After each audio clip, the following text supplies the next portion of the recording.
চোরাচালানকারীদের 4 জনের দল একদিন পৃথিবীর সবথেকে ভয়ানক একটি আইল্যান্ডে সাপেদের শিকার করতে যায়। যে আইল্যান্ডকে সাধারণত স্নেক আইল্যান্ড বলা হয়। সেখানে সাধারণ মানুষের যাওয়া বারণ ছিল, কারণ এই আইল্যান্ডে অনেক প্রজাতির বিষাক্ত সাপ পাওয়া যেত এবং এটাও বলা হতো যে এই আইল্যান্ডে এমন কিছু রহস্য লুকিয়ে রয়েছে যার কারণেই মানুষ এই আইল্যান্ডে যেতে ভয় পায়। এই আইল্যান্ডটি জনবসতি থেকে অনেকটা দূরে অবস্থিত ছিল। তবে একদিন একদল চোরাচালানকারী ওই আইল্যান্ডে গিয়ে এমনভাবে গায়েব হয়ে যায় যে সেই আইল্যান্ড নিয়ে মানুষের মধ্যে আতঙ্ক আরও বেড়ে যায় এবং প্রত্যেকের মনে নানান রকম প্রশ্ন জেগে ওঠে যে আসলে ওই আইল্যান্ডে কী রহস্য লুকিয়ে আছে এবং কেন মানুষ সেখানে যেতে ভয় পেত। তো চলুন মূল গল্পে ফিরে আসা যাক। গল্পটি শুরু হয় এমন এক জনমানবহীন দ্বীপ থেকে যেখানে মাটির চেয়েও বেশি ভয়ানক জিনিস হাওয়ায় মিশেছিল। এই আইল্যান্ডে প্রচুর প্রজাতির সাপ ছিল আর 4 জন বন্ধু প্রায়ই এখানে আসতো এক বিশেষ উদ্দেশ্যে, টাকা উপার্জনের জন্য। তাদের কাজ ছিল বিষাক্ত সাপ ধরে তারপর সেগুলিকে বিক্রি করে দেওয়া, আর এইসব বিষাক্ত সাপ ব্ল্যাক মার্কেটে বিক্রি করে তারা বেশ ভালোই টাকা ইনকাম করত। সেদিনও তারা এই আশাতেই আইল্যান্ডে এসেছিল যে কোনো বড়সড় সাপ ধরতে পারবে। আইল্যান্ডে পৌঁছানোর পর তারা একটি পুরনো সাপ ধরার পদ্ধতির ব্যবহার করে। একটি মুরগির পায়ে শক্ত করে দড়ি বাঁধার পর সেটিকে মাটির নিচে থাকা একটি সরু গর্তের ভিতরে ধীরে ধীরে ঢুকিয়ে দেয়। তাদের বিশ্বাস ছিল কোনো বড়সড় অজগর বা পায়থান যখনই সেটিকে ধরার চেষ্টা করবে তখনই তারা দড়ি টেনে সাপটিকে বাইরে বের করে আনবে। কিছুক্ষণ সবকিছু শান্ত থাকার পর হঠাৎই দড়িতে জোরালো টান শুরু হতে থাকে। ঠিক তখনই তাদের মধ্যে স্যান্টিয়াও নামের একজন তার নিজের সর্বশক্তি দিয়ে দড়ি টানতে শুরু করে, কিন্তু পরের মুহূর্তেই দড়িটি ছিঁড়ে যায়। আর তখনই তার মুখের হাসি বদলে স্পষ্ট ভয় দেখা দিতে শুরু করে। তার বিশ্বাস হয়ে যায় যে সুড়ঙ্গের ভিতরে বিশাল কিছু একটা আছে। খুব বেশি চিন্তা না করেই সে নিজেই ভিতরে যাওয়ার সিদ্ধান্ত নেয়। সে তার সঙ্গীদের বলে দেয় যদি ভিতরে থাকার সময় সে কোনো বিপদ দেখতে পায় তাহলে সাথে সাথে ইশারা করে দেবে, আর তারা যেন সাথে সাথেই তাকে বাইরে টেনে নেয়। এই পরিকল্পনা করেই সে ধীরে ধীরে সুড়ঙ্গের মধ্যে ঢুকে যায়। ভিতরের দৃশ্য দেখেই তার শ্বাস আটকে যায়। সেখানে সত্যিই একটি বিশাল বড় সাপ ছিল। স্যান্টিয়াগো এক ঝটকায় সাপটিকে ধরেও ফেলে, কিন্তু তখনই সে দেখে সুড়ঙ্গটি বাইরে থেকে যতটা ছোট মনে হচ্ছিল ভিতরটা তার চেয়ে অনেক বেশি বড় ছিল। ভিতরের অদ্ভুত শব্দ, নিস্তবতা আর দমবন্ধ করা পরিবেশ পুরোটাই কোনো এক বড়সড় বিপদের সংকেত দিচ্ছিল। আতঙ্কিত হয়ে সে চিৎকার করে তার বন্ধুদের তাকে টেনে বের করার ইশারা দেয়। তবে বাইরে দাঁড়িয়ে থাকা আরবিং নামের একটি মোটা ছেলের ব্যাপারটি মজার মনে হয়। তার মনে হয় যে ভয় দেখানোর জন্য সে নাটক করছে।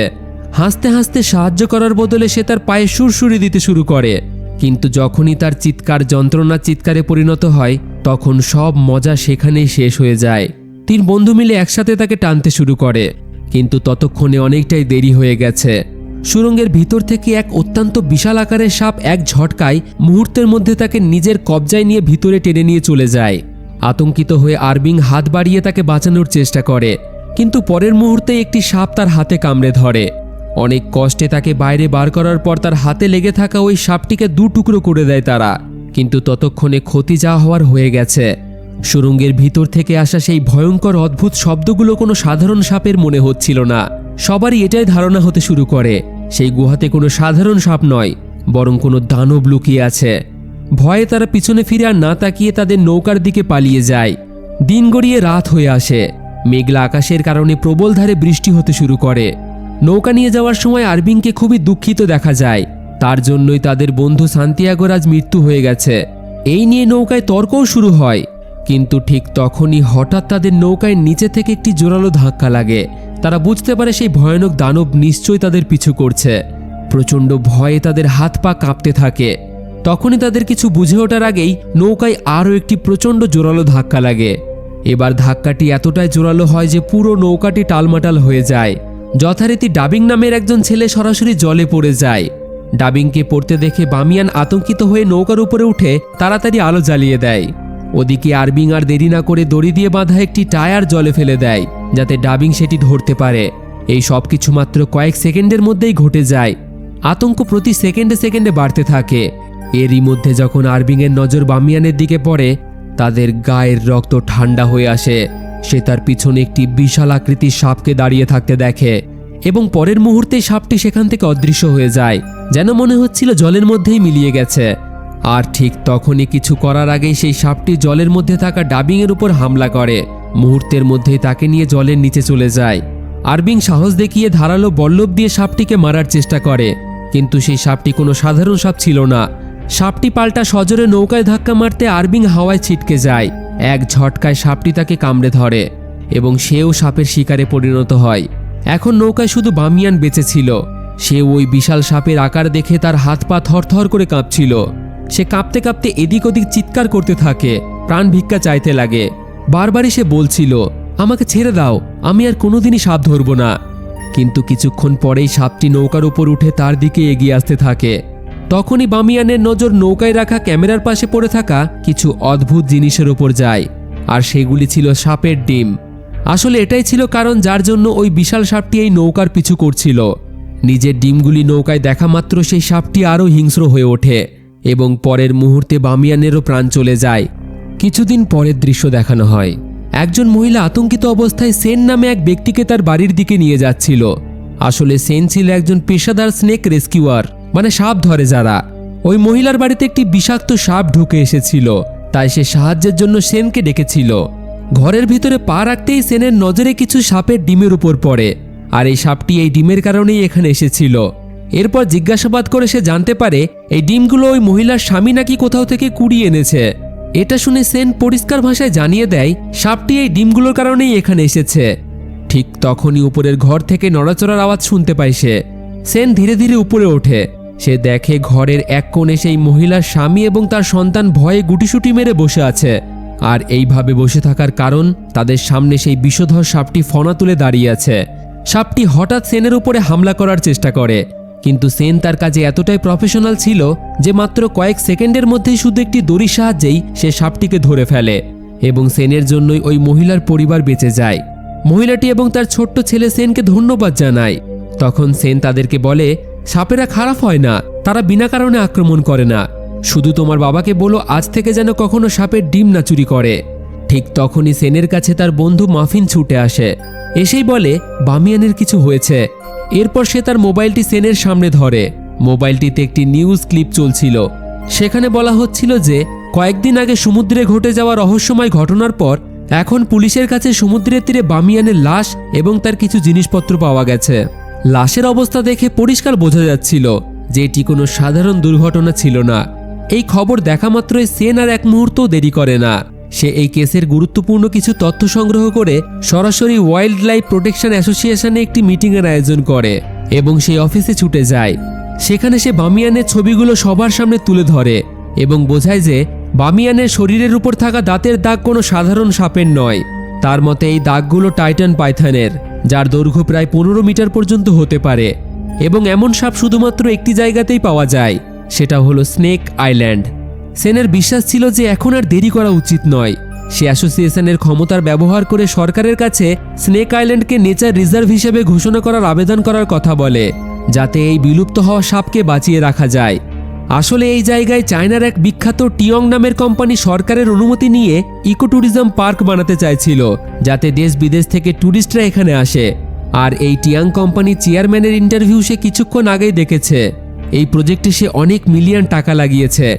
তো যাই হোক, এই মিটিংয়ে উপস্থিত এনভায়রনমেন্ট প্রোটেকশন ডিভিশনের সিনিয়র কর্মকর্তা যাও তার কথা মাঝে থামিয়ে দিয়েই বলে, ইন্টারন্যাশনালের রেকর্ড অনুযায়ী এই ধরনের বিশাল আকৃতির সাপ পৃথিবী থেকে প্রায় 28 লক্ষ বছর আগেই বিলুপ্ত হয়ে গেছে। তাহলে এটা কিভাবে সম্ভব? সেন আর তার সাথে তর্ক করে না। সে সরাসরি সেই সব প্রমাণ তাদের সামনে রেখে দেয় যা বামিয়ানের সেই ক্যামেরায় রেকর্ড করা ভিডিওতে ছিল। ভিডিওটি চালু করতেই ওই ভিডিওতে পরিষ্কারভাবে সেই বিশাল টাইটান পাইথনের ঝলক তারা সকলেই দেখতে পায়। ভিডিওটি দেখার পর ঘরে কয়েক মুহূর্তের জন্য সবাই একেবারে চুপচাপ হয়ে যায়। সবাই প্রায় দুশ্চিন্তায় পড়ে যায়। ভিডিওটি দেখে পরিস্থিতি একেবারেই বদলে যায়। সবাই খুব তাড়াতাড়ি মিটিং শেষ করে সিদ্ধান্ত নেয় যাও নিজে সেনের সাথে ওই স্নেক আইল্যান্ডে যাবে এবং সত্য ঘটনাটি সবার সামনে তুলে ধরবে। আসলেই যদি সেই আইল্যান্ডে কোনো টাইটান পাইথন থাকে তাহলে সেটা সরকারের জানা উচিত। এই পরিকল্পনা করেই তারা আইল্যান্ডে যাওয়ার জন্য প্রস্তুত হয়। কিন্তু যাওয়ার আগে যাও আরও একটি তথ্য জানতে পারে। সেন শুধুমাত্র একজন স্নেক রেস্কিউয়ার ছিল না, সে আগে সেনাবাহিনীতে ছিল এবং তাকে স্নেক কিং আইল্যান্ডের বংশধরও বলা হয়, কারণ সে একজন প্রফেশনাল সাপ সংরক্ষণ বিশেষজ্ঞ। তার আগের প্রজন্ম মানে তার পূর্বপুরুষরা স্নেক আইল্যান্ডে সাপেদের চোরাচালানদের হাত থেকে রক্ষা করার কাজ করে এসেছে। এই জন্য তার দাদু খুবই বিখ্যাত। তো যাই হোক, এদিকে দেখা যায় কোম্পানির মালিককে। সে সরকারের কাছ থেকে 4টি পরিত্যক্ত দ্বীপকে ইকোট্যুরিজম পার্ক বানানোর জন্য এই প্রজেক্টে অনেক টাকা লাগিয়েছে। আর এই আইল্যান্ডগুলির মধ্যে একটি ছিল স্নেক আইল্যান্ড। এই কারণেই সে কোনোভাবেই এই প্রজেক্টে পিছিয়ে যেতে রাজি ছিল না। আর তার জন্য সে প্যানজিং নামে এক ব্যক্তির সাথে দেখা করতে আসে। সে ব্ল্যাক মার্কেটে সাপের বিজনেসের জন্য পরিচিত ছিল। কোম্পানির চেয়ারম্যান জানতো যদি এই দ্বীপ থেকে সব সাপ শেষ করতে হয় তবে প্যানজিংয়ের মতো মানুষেরই প্রয়োজন হবে তার। কোম্পানির চেয়ারম্যান প্যানজিংয়ের সামনে অনেক সোনার বার রেখে তাকে পরিষ্কারভাবে বলে দেয় যে কোনোভাবে তাকে সেন ও জাওকে আটকাতে হবে, কারণ যদি সেন প্রমাণ করে দেয় যে ওই দ্বীপে সত্যিই টাইটান পাইথন রয়েছে তবে তার পুরো ট্যুরিজম প্রজেক্টের টাকা মাটিতে মিশে যাবে। প্যানজিং ওই সোনা দেখে আর একবারও চিন্তা না করে বলে দেয়, আমি এমন পরিস্থিতি আর তৈরি হতেই দেব না, যেভাবেই হোক আমি তাদেরকে আটকাবো। পরের দিন সেন, জাও এবং তার বন্ধু মাফিন মিলে একটি নৌকার মাধ্যমে সেই বিপজ্জনক আইল্যান্ডের দিকে রওনা হয়। তবে আইল্যান্ডের একেবারে কাছাকাছি পৌঁছে সেন দূরবীন দিয়ে চারিপাশটা পর্যবেক্ষণ করার সময় তখনই তার নজর দূরে একটি নৌকার ওপর পড়ে। মনোযোগ দিয়ে দেখতে সে প্যানজিং নামে ওই মাফিয়া এবং তার গুন্ডাদের দেখতে পায় যারা স্নেক আইল্যান্ডের দিকেই যাচ্ছিল। আর সেন জানতো যে প্যানজিং সাপ ধরে ব্ল্যাক মার্কেটে বিক্রি করে। তাই সেন বুঝতে পারে যে কোম্পানির মালিক এবং প্যানজিংয়ের মধ্যে অবশ্যই কোনো চুক্তি হয়েছে, তারা কোনো প্ল্যানিং করেছে হয়তো। এদিকে আইল্যান্ডে পৌঁছানোর পর প্যানজিং তার লোকজনদের নিয়ে সেখানে প্রথমে থাকার ব্যবস্থা করে এবং দ্রুত টাইটান পাইথনকে ধরার পরিকল্পনা করতে শুরু করে। সবকিছুই তাদের নিয়ন্ত্রণেই ছিল, কিন্তু হঠাৎই পরিস্থিতি বদলাতে শুরু করে। প্যানজিংয়ের এক লোক মুতাও টেন্ট থেকে কিছুটা দূরে টয়লেট করতে গেলে সেখানেই পাশে বাঁধা তার কুকুরটি হঠাৎ জোরে জোরে ঘেউ ঘেউ করতে শুরু করে। ঠিক তখনই সে ঝোপের মধ্যে অদ্ভুত কিছু নড়াচড়া করতে দেখে, আর সেই মুহূর্তেই কুকুরটি তার দড়ি ছেড়ে সেই ঝোপের মধ্যেই ছুটে যায়। কিন্তু অবাক করার বিষয়, সে আর ফিরে আসে না। এটা দেখে মুতাও প্রচণ্ড ভয় পেয়ে যায়, কিন্তু আসল আতঙ্ক তো এখনো বাকি ছিল। হঠাৎই কিছু একটা ঝোপের মধ্যে থেকে তার দিকে ছুটে আসে। এদিকে সবাই সাপ ধরার কাজে ব্যস্ত থাকলে মুতাও টলমলো পায়ে টেন্টে ফিরে আসে। তার অবস্থা দেখে পরিষ্কার বোঝা যাচ্ছিল তার সাথে খুব খারাপ কিছু ঘটেছে। ঠিক তখনই তার পিছন থেকে একটি বিশাল কোবরা সাপ বেরিয়ে আসে, আর সেই কোবরাটিই মুতাওয়ের এই অবস্থা করেছে। কোবরাটিকে দেখা মাত্রই সেখানে হুড়োহুড়ি লেগে যায় এবং সবাই প্রাণ বাঁচাতে এদিক ওদিক ছোটাছুটি করতে থাকে। সেই কোবরাটি এক লোকের সামনে ফনা তুলে দাঁড়িয়ে পড়ে। লোকটির সামান্য নড়াচড়াতে কোবরাটি তার উপর আক্রমণ করার জন্য তৈরি ছিল। তখনই পাশের টেন্ট থেকে একটি মেয়ে এবং দুটি ছেলে বেরিয়ে আসে যারা সম্পর্কে ভাই বোন ছিল এবং তারা খুবই এক্সপার্ট ছিল যে কোনো বিষাক্ত সাপকে কাবু করতে। যে কোনো সাপ ধরা তাদের কাছে কোনো বড় ব্যাপার ছিল না। তারা রক পেপার সিজার গেম খেলে ঠিক করলো যে জিতবে সেই ওই বিশাল কোবরাটিকে ধরবে। এই খেলায় 3 ভাই বোনের মধ্যে হং জিতে যায়। সে আর কোনো সময় নষ্ট না করে কোবরাটিকে খুব সহজেই নিয়ন্ত্রণে আনে এবং কয়েক সেকেন্ডের মধ্যে একটি ব্যাগে ঢুকিয়ে দেয়। এরপর সে সেই ব্যাগটি নিয়ে সরাসরি প্যানজিংয়ের হাতে তুলে দেয়। ঠিক সেই সময়ই সেন তার সঙ্গীদের নিয়ে সেখানে চলে আসে। এসেই সে প্যানজিংকে স্পষ্ট করে বলে দেয় যে সে যেন ওই কোবরাটিকে ছেড়ে দেয়। এই নিয়ে তাদের মধ্যে কথা কাটাকাটি শুরু হয়।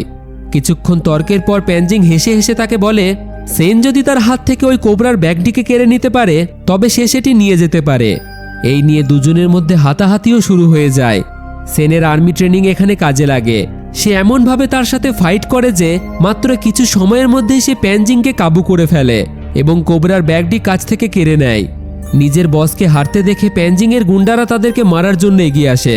তবে পরিস্থিতি আরও খারাপ হওয়ার আগে প্যানজিং হাত তুলে তাদেরকে থামিয়ে দেয়। সে সবাইকেই পিছিয়ে যেতে বলে এবং তাদেরকে যেতে দেয়। যদিও সে এই লড়াইয়ে হেরে গিয়েছিল, কিন্তু তার মুখ দেখে মনে হচ্ছিল আসল খেলা এখনো বাকি আছে, কারণ এর পিছনে তার আলাদা উদ্দেশ্য ছিল। সে জানতো সেন যেভাবেই হোক ওই পাইথনকে খুঁজে বার করবে, আর যদি সে কোনোভাবে ওই পাইথনকে খুঁজে পেয়ে যায় তাহলে তাদের কাজ অনেকটাই কমে যাবে। তো এরপর সেন এবং তার সঙ্গীরা জঙ্গলের ভিতরে গিয়ে সেই কোবরাটিকে সুরক্ষিতভাবে ছেড়ে দেয়। এদিকে সময় পেরিয়ে যাচ্ছিল, তাদের হাতে আর সময় ছিল না। তারা পুরো এলাকায় ঘুরে ঘুরে ওই টাইটান পাইথনের আসলেই থাকার প্রমাণ সংগ্রহ করতে শুরু করে। এইভাবেই দেখতে দেখতে রাত হয়ে যায়। মেঘলা আকাশের কারণে বৃষ্টি শুরু হয়। প্রবল বৃষ্টি থেকে বাঁচার জন্য সেন তাদেরকে একটি পুরনো কটেজে নিয়ে যায়, যা অনেক বছর আগে তার দাদু নিজে হাতে বানিয়েছিল। তিনি নিজেও এই টাইটান পাইথন খুঁজছিলেন, তবে জায়গাটি এখন ছিল নির্জন এবং জঙ্গলের মধ্যে একেবারে মাঝখানে। তারা কটেজের ভিতরে ঢুকতেই তীব্র পচা মাছের গন্ধ পায়। এই গন্ধে তারা একেবারে সতর্ক হয়ে যায়। সেনের সন্দেহ হয় যে সম্ভবত ওই টাইটান পাইথন এই কটেজে এসেছিল। তিনজনেই খুব সাবধানের সাথে কটেজটি পরীক্ষা করতে শুরু করে। তখনই তাদের নজর কটেজের এক কোণে পড়ে। সেখানে একটি মানুষের লাশ পড়েছিল। এই দৃশ্য দেখে মাফিন এবং জাওয়ের অবস্থা তো একেবারেই খারাপ হয়ে যায়। এরপর সেন যখন সেই লাশটি ভালোভাবে দেখে, তার মুখের রং ফ্যাকাশে হয়ে যায়, কারণ এটি অন্য কেউ নয় বরং বামিয়ানের বন্ধুর লাশ ছিল। মৃতদেহের অবস্থা দেখে যাও তখনই বুঝতে পারে যে তার মৃত্যু কোনো সাধারণ আক্রমণে হয়নি, বরং তাকে আস্ত গিলে ফেলা হয়েছিল। আর এটি একমাত্র ওই টাইটান পাইথনের কাজ ছিল।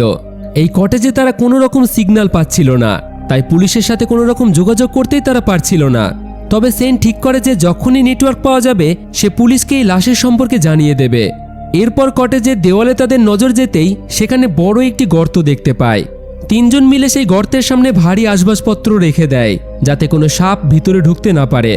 রাতটা তারা এখানেই কাটানোর সিদ্ধান্ত নেয়, আর হয়তো সেই টাইটান পাইথনটি আশেপাশেই থাকতে পারে। কিছুক্ষণ পর যাও কাপড় বদলাতে চলে গেলে সেন সবার জন্য খাবার তৈরি করতে শুরু করে। কিন্তু কাপড় বদলানোর সময় যাওয়ের এক অদ্ভুত অনুভূতি হয়, যেন কেউ তাকে আড়াল থেকে দেখছে। সে চারিপাশটা ভালোভাবেই দেখে কিন্তু কাউকে দেখতে পায় না। তাই খুব একটা গুরুত্ব না দিয়েই সে সেন এবং মাফিনের কাছে ফিরে আসে। খাবার খাওয়ার পর মাফিন ওই কটেজে ঘোরার সময় তার দাদুর একটি পুরনো বাক্স থেকে একটি ছবি খুঁজে পায়। সেই ছবিতে ছিল একটি বিশাল বড় টাইটান পাইথন। এর মানে তার দাদু নিশ্চয়ই ওই টাইটান পাইথনকে সামনে থেকে দেখেছে। ওদিকে সেন এবং জাওয়ের আবারও মনে হয় কেউ তাদের কটেজের আশেপাশে রয়েছে, আর তারা হলো প্যানজিংয়ের পাঠানো দুজন লোক যারা তাদেরকে মারার জন্য এই কটেজের চারিপাশে ঘুরছিল। সেন যখনই দরজা খুলতে যায় তখনই সে দেখে যে দরজাটি বাইরে থেকে কেউ বন্ধ করে দিয়েছে। ওই দুইজন কটেজের মধ্যে তাদেরকে মারার জন্য অনেক বিষাক্ত সাপ ছেড়ে দেয়। ঠিক সেই মুহূর্তে মাফিনের নজর ওই লাশের ওপর পড়ে থাকা কাপড়ের দিকে যায়। তার নিচে কিছু একটা নড়াচড়া করছিল। ভয়ে তার গলা দিয়ে আর আওয়াজ বেরোয় না। সেন সাহস করে কাপড় সরাতেই দেখে নিচে একটি বিষাক্ত সাপ। সে সঙ্গে সঙ্গেই সেটিকে ধরে দূরে ছুঁড়ে ফেলে দেয়, কিন্তু বিপদ এখনও কাটেনি। ঠিক তার পরের মুহূর্তেই অন্য একটি সাপ মাফিনকে কামড়ে দেয়। পরিস্থিতি হাতের বাইরে চলে যেতে দেখে সেন আগুনের ব্যবহার করে সাপেদের ভয় দেখাতে শুরু করে। সে তার ব্যাগ থেকে তাড়াতাড়ি অ্যান্টিডোট বার করে যাতে মাফিনকে বাঁচানো যায়। কিন্তু ঠিক প্যানজিংয়ের এক লোক পিছন থেকে সেনের গায়ে একটি ইঞ্জেকশন ফুটিয়ে দেয়। কয়েক সেকেন্ডের মধ্যেই সেনের শরীর আসার হয়ে আসে। সে নড়াচড়া করতে পারছিল না। সেই মুহূর্তে বিষধর সাপ দুটি আবারও তাদের দিকে এগিয়ে আসতে থাকে। ওদিকে বাইরে প্যানজিংয়ের এক লোক যাওকে জোর করে টেনে কটেজের বাইরে নিয়ে আসে। তার উদ্দেশ্য মোটেও ভালো ছিল না এবং সে যাওয়ের সাথে জোর জবরদস্তি করার চেষ্টা করছিল।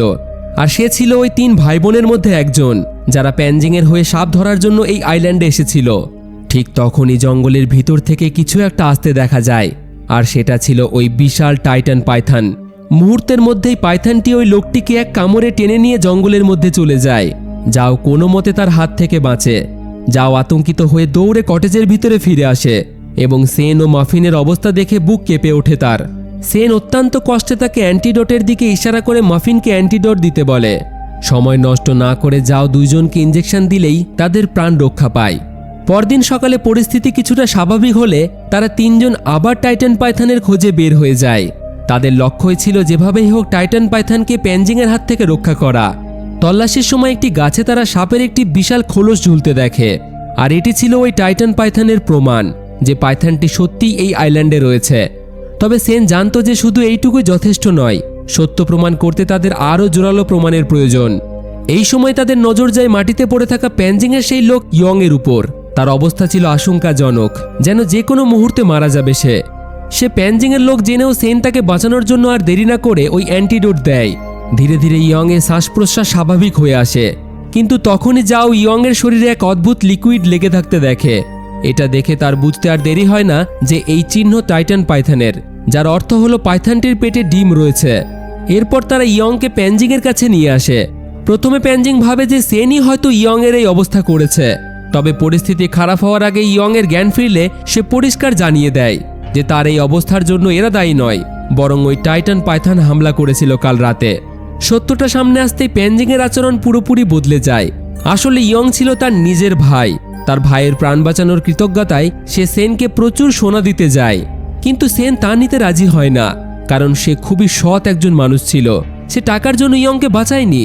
সেন প্যানজিংয়ের কাছে অনুরোধ করে সে যদি সত্যিই তার কাছে কৃতজ্ঞ থাকে তবে সে যেসব সাপেদের ধরে রেখেছে সবগুলিকে যেন ছেড়ে দেয় এবং এই দ্বীপ ছেড়ে চলে যায়। কিন্তু প্যানজিং কোনোভাবেই পিছু হাঁটতে রাজি ছিল না, কারণ ওই রিয়েল এস্টেট কোম্পানির কাছ থেকে সে প্রচুর টাকা নিয়েছিল, আর এই কাজ সে না করলে ওই কোম্পানি তাকে ছাড়তো না। এছাড়াও ব্ল্যাক মার্কেটে তার একটি নাম ছিল, তার নামও খারাপ হয়ে যেত। শেষ পর্যন্ত সেন প্যানজিংকে আর বোঝাতে না পেরে তাদের জন্য একটি গাড়ির ব্যবস্থা করে দিতে বলে। ভাইকে বাঁচানোর পরিবর্তে প্যানজিং তাদের জন্য একটি গাড়ির ব্যবস্থা করে দেয়। এরপর তারা তিনজনেই সেই গাড়ি নিয়ে পাইথনের খোঁজে বেরিয়ে পড়ে। গাড়িতে যাওয়ার সময় যাও বেশ চিন্তিত হয়ে সেনকে বলে টাইটান পাইথনটি এতক্ষণে নিশ্চয়ই ডিম পেড়ে ফেলেছে, আর সেই ডিমগুলো জিনের হাতে পড়লে বিপদ আরও বাড়বে। এই স্নেক আইল্যান্ডে টাইটান পাইথনের অস্তিত্ব প্রমাণ করার জন্য ওই ডিমগুলোই হবে শ্রেষ্ঠ প্রমাণ, তাই প্যানজিংয়ের আগে তাদেরকেই ওই ডিমগুলো সংগ্রহ করতে হবে। তবে সেন প্যানজিংয়ের মতো এই ডিমগুলোকে এখান থেকে নিয়ে যেতে চায় না। সে বিখ্যাত স্নেকিং ফ্যামিলির বংশধর এবং সাপকে রক্ষা করাই তার বংশের উদ্দেশ্য। তার দাদু সবসময়ই বলতেন টাইটান পাইথন আজও পৃথিবীতে বেঁচে আছে, কিন্তু সেন আগে তা বিশ্বাস করেনি। প্রথমবার বামিয়ানের ক্যামেরায় ফুটেজ দেখার পরই তার বিশ্বাস হয়েছিল। আর তাদের মৃত্যুর পর থেকেই সেন চায় সরকার যেন এই আইল্যান্ডটিকে নেচার রিজার্ভ হিসেবে ঘোষণা করে, যাতে কেউ এখানে এসে প্রাণে না মারা যায়। কথা বলতে বলতে হঠাৎই গাড়ির সামনে দিয়ে ওই বিশাল পাইথনটিকে তারা যেতে দেখে। সেন দ্রুত গাড়ি ঘুরিয়ে তার পিছু নিতে শুরু করে এবং মোবাইলে ভিডিও রেকর্ড করতে থাকে। কিন্তু তখনই প্যানজিংয়ের সেই দুইজন দক্ষ সাপ ধরার লোক তাদের সামনে এসে দাঁড়ায়, যাদের ভাই সেই রাতে টাইটান পাইথনের দ্বারা আক্রান্ত হয়েছিল।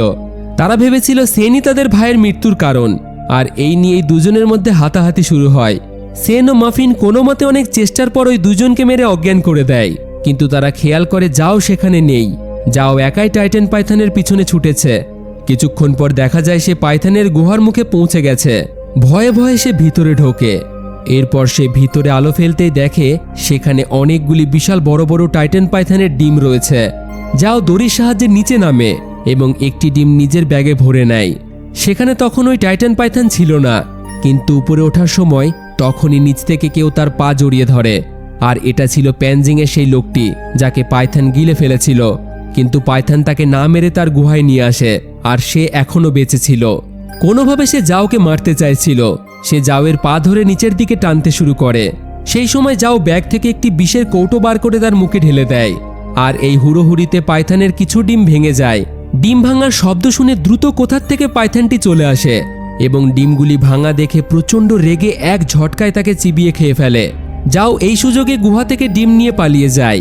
ততক্ষণে সেন ও মাফিন সেখানে এসে পৌঁছেছে। দ্রুত গাড়িতে চেপে তারা সেখান থেকে বেরিয়ে পড়ে, কিন্তু সেন দেখে ওই পাইথনটি তাদের পিছনেই আসছে। পাইথনটি ডিমের কারণে তাদের পিছু করতে শুরু করেছে। সেন বুঝতে পারে যে যাও নিশ্চয়ই কিছু নিয়ে এসেছে ওই গুহা থেকে। এরপর মাফিন যখন জোর করে তার ব্যাগ খুলে দেখে সেখানে পাইথনের ডিম দেখতে পায়। যদি তারা এই ডিম সেখানে জায়গা মতো না রেখে দেয় তাহলে তারা কেউই আর বাঁচবে না। কিন্তু যাও তার কথায় রাজি ছিল না। যেভাবেই হোক তার এই টাইটান পাইথনের ডিএনএর প্রয়োজন ছিল। হঠাৎই একটি চাকু বার করে সে মাফিনের গলায় ধরে এবং গাড়িটিকে জোরে চালিয়ে এখান থেকে পালাতে বলে। সেন কোনো মতে পাইথনটিকে পিছু ছাড়িয়ে দেয়। কিছুটা দূর গিয়েই একটি নির্জন জায়গায় যাও গাড়িটি দাঁড় করাতে বলে। পাইথনের ডিমটি নিয়ে সে একাই পালানোর পরিকল্পনা করেছিল। তবে সেন ও মাফিন বুঝতেই পারছিল না যে যাও কেন এরকম করছে। আর ঠিক তখনই প্যানজিংয়ের লোকজন কোথার থেকে তাদেরকে ঘিরে ধরে। ডিমের ব্যাগটিকে সে যাওয়ের কাছ থেকে কেড়ে নেয়। আর তখনই আমরা যাওয়ের আসল পরিচয় জানতে পারি। আসলে সে কোনো অফিসার নয়, বরং সে আইএসএম নামে অন্য একটি বেসরকারি সংস্থার হয়ে এই আইল্যান্ডে এসেছে। সেই কোম্পানি এই টাইটান পাইথনের ডিম সংগ্রহ করার জন্য তাকে এখানে পাঠিয়েছে। তারা এই ডিমের উপর রিসার্চ করতে চায়, কিন্তু প্যানজিং জানায় সেও একসময় এই আইএসএম কোম্পানির সদস্য ছিল, কিন্তু তাকে সেখান থেকে বার করে দেওয়া হয়েছে। আর এই কারণেই প্যানজিং এই ডিম আইএসএম কোম্পানিকে নয়, বরং ব্ল্যাক মার্কেটে বিক্রি করে অনেক টাকা ইনকাম করতে চায়। এটা দেখে সেন তাদের কাছে রিকোয়েস্ট করে তারা যেন ডিমটি জায়গা মতো রেখে দেয়, না হলে তারা কেউই আর বাঁচবে না। কিন্তু তার কথা শুনে উল্টে তাকে বন্দি করে নিয়ে যায় প্যানজিং। তাদেরকে একটি কন্টেনারে আটকে দিয়ে তাদের উপর টর্চার করতে শুরু করে। প্রথম থেকেই প্যানজিংয়ের প্ল্যান ছিল ওই বিশাল টাইটান পাইথনকে ধরা। এতে কোম্পানি বিনা বাধা এখানে ইকো ট্যুরিজম পার্ক করতে পারবে, আর প্যানজিং ওই বিশাল পাইথন বিক্রি করে বিশাল টাকা ইনকাম করবে। তাই তারা সেন ও মাফিনকে টোপ হিসেবে তাদের উপর পশুর রক্ত ঢেলে দেয়, যাতে পাইথন রক্তের গন্ধে কন্টেনারে ঢুকে যায় এবং সুযোগ মতো তারা তাকে ধরে ফেলে। এরপর দূর থেকে তারা ক্যাম্পে বসে সিসিটিভির মাধ্যমে সবকিছুই দেখতে থাকে। কিছুক্ষণ পর রক্তের গন্ধে তাদের পরিকল্পনা মতো সেই পাইথন সেখানে আসে। পাইথনকে দেখা মাত্রই তাদের রক্ত শুকিয়ে যায়। সেন আর দেরি না করে কন্টেনারের ভিতরে কোনো রকম সাহস জুগিয়ে দাঁত দিয়েই তার এবং মাফিনের হাত খুলে ফেলে। তবে সিসিটিভিতে এই সবকিছুই প্যানজিং লক্ষ্য করছিল। পাইথনটি ভিতরে ঢুকতেই কন্টেনারের গেট বন্ধ করে দেয় সে। সেন অনেকভাবে পাইথনটিকে আটকানোর চেষ্টা করে, এদিকে যাও কোনো রকমে তারও হাত খুলে ফেলে। প্যানজিংয়ের লোকেরা তার পিছু করলেও কোনো রকমে তাদের হাত থেকে বেঁচে সে কন্টেনারের উপরে উঠে পড়ে এবং পাইথনের আক্রমণের আগেই তাদেরকে উদ্ধার করে নেয়। চারিদিক থেকে প্যানজিংয়ের লোকেরা তাদের উপর ঝাঁপিয়ে পড়ে। সেই দক্ষ চেহারা স্বাস্থ্যবান লোকটি সেনকে মারার জন্য চেষ্টা করে, আর ঠিক তখনই কন্টেনারের উপরের ফাঁকা অংশ দিয়ে পাইথনটি বেরিয়ে এসে ওই লোকটিকে চিবিয়ে খেয়ে নেয়। এদিকে মাফিন এবং যাও কোনো রকমে প্যানজিংয়ের লোকেদের মোকাবিলা করে সুযোগ বুঝে ওই কন্টেনারের গেট খুলে দেয়। কন্টেনারের গেট খুলতেই ওই পাইথনটি বাইরে বেরিয়ে আসে। এবার সবাই প্রাণ বাঁচিয়ে পালাতে শুরু করে এবং পাইথনের জোরালো আঘাতে প্যানজিংয়ের ভাই মারা যায়। সে রেগে গিয়ে সেনকে মারার চেষ্টা করে, আর এটাই সুযোগ ছিল যাওয়ের পালানোর। সে ডিম নিয়ে পালিয়ে যায়। মাফিন কোনো রকমে সেনকে বাঁচিয়ে নেয়। প্যানজিং যাওয়ের পিছু করা শুরু করে। রাত কেটে সকাল হয়ে আসে। যাও কোনো রকমে নৌকায় পৌঁছালে প্যানজিংও সেখানে পৌঁছে যায়। সে খুব খারাপভাবে যাওকে মারধর করে, কারণ টাইটান পাইথনটিকে ধরতে না পারলেও তার ডিম বিক্রি করে সে টাকা ইনকাম করবে। কিন্তু ডিম নিয়ে পালানোর আগেই মাফিন এবং সেন সময় মতো সেখানে চলে আসে। প্যানজিং যাওয়ের গলায় চাকু ধরে তাদেরকে নৌকা থেকে নেমে পড়তে বলে, তবে যাও সুযোগ বুঝে তার হাতে কামড়ে দেয়। প্যানজিং আর সেনের মধ্যে লড়াই শুরু হয়। শেষমেশ অনেক চেষ্টার পর তারা সবাই মিলে তাকে আহত করে দেয়। তবে ইতিমধ্যে সেই ডিমের খোঁজে ওই বিশাল পাইথন তাদের নৌকার উপরে উঠে আসে। সেন খুবই ধীরে ধীরে ওই পাইথনের সামনে তার ডিম নামিয়ে দেয়, কারণ সেন তার কোনো ক্ষতি করতে চাইছিল না। ঠিক তখনই প্যানজিংয়ের জ্ঞান ফিরলে সে কিছু না ভেবেই পাইথনকে মারতে গেলে ওই টাইটান পাইথন তাকে এক কামড়ে দু টুকরো করে দেয়। এরপর সে ডিম নিয়ে ধীরে ধীরে জলে নেমে যায়। সেই পাইথন ওই তিনজনের কোনো ক্ষতিই করে না, কারণ তারাই তার ডিম তাকে ফিরিয়ে দিয়েছে। মুভির শুরুতে সেন নিজেই বলেছিল, কেউ যদি সাপেদের ক্ষতি না করে তাহলে তারাও ইচ্ছা করে কারোর উপর আক্রমণ করে না। তো যাই হোক, শেষমেশ যাও তার নিজের ভুল বুঝতে পারে। সে সেনের কাছে ক্ষমা চায়। তবে এই আইল্যান্ড থেকে ফিরে গিয়ে তারা সরকারকে কি বলবে? তারা যে তথ্য জোগাড় করতে এখানে এসেছিল তার প্রমাণ হিসেবে তারা সরকারকে কি দেবে? এই নিয়ে সে চিন্তিত হয়ে পড়ে। তখন সেন বলে, বিরল প্রজাতির প্রাণীদের গোপন রাখাই ভালো, তাই এই বিষয়ে তারা কাউকেই কিছুই বলবে না।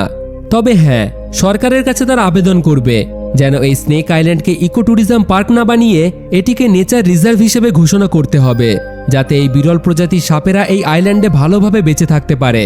তার এই কথায় সবাই রাজি হয়। এরপর তারা তিনজনেই বাড়ির উদ্দেশ্যে রওনা দেয়। আর এর সাথেই এই মুভিটি এখানেই শেষ হয়ে যায়। তো বন্ধুরা, এই রকম বিলুপ্ত হয়ে যাওয়া সাপ কি আদৌ এই পৃথিবীতে আছে? কারণ আমরা জানি না এই রহস্যময় পৃথিবীতে আর কি কি লুকিয়ে আছে। তো আপনাদের কি মতামত এই ভিডিও নিয়ে? আপনাদের মতামত কমেন্টে জানাবেন। ভিডিও ভালো লাগলে একটি লাইক করে বন্ধুদের সাথে ভিডিওটিকে শেয়ার করে দেবেন। আর এই রকম সুন্দর সুন্দর মুভি এক্সপ্লেন শোনার জন্য আমাদের পাশে থাকুন আর দেখতে থাকুন ফিল্মি গপ্প, the channel of movie lovers.